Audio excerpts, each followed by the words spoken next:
mo at baka magkasakit ka. Tama, Isabel. Ang dumi ay hindi nakikita minsan, pero nandyan pa rin.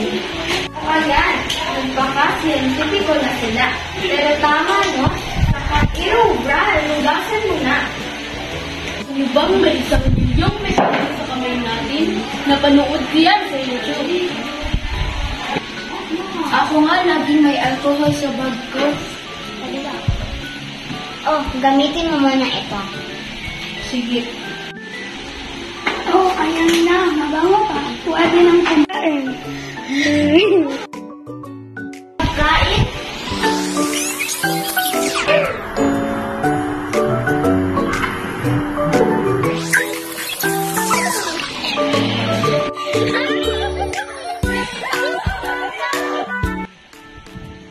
Gerson, ano yan? May mantsa ang damit mo. Alam mo ba, fashion statement ito? Ew! Hindi! Dapat laging malinis ang suot natin. Kahit maganda ang mukha, kung madumi naman ang wala pa rin.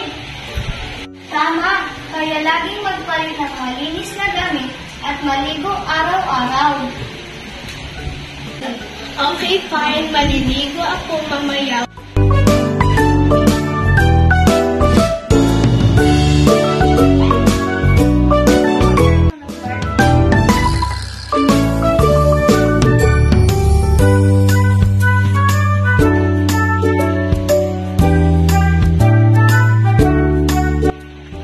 Ang sarap ng chichirya ko!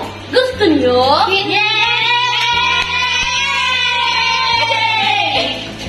Hindi ako mahilig dyan, mas gusto ko yung prutas. Healthy yan, may vitamins pa. Saka dapat maraming tubig ang iniinom at hindi puro soft drinks. Ha? Pero paborito ko yun. Hindi naman bawal, basta hindi madaya. Mas maganda pa rin ang tubig at gatas. Sige na nga, kain tayo ng prutas pagkatapos nito. Sige, kain na tayo.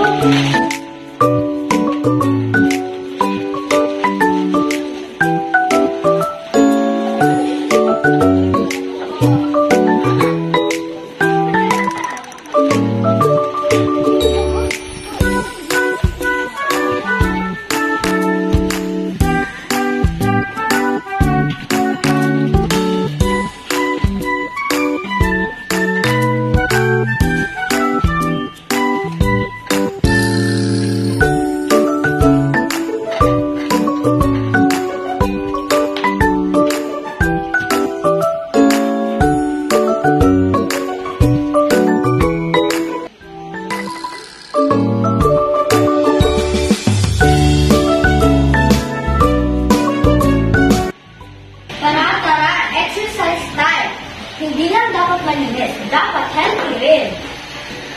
Ayoko ng exercise, nakakapagod. Pero importante yan para lumakas ang katawan natin.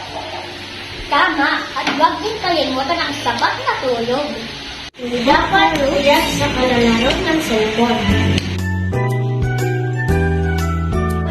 Tama yan, hindi healthy ang laging tulad. Okay. Simula muna tayo at lalaro tayo sa Tulog ng maaga.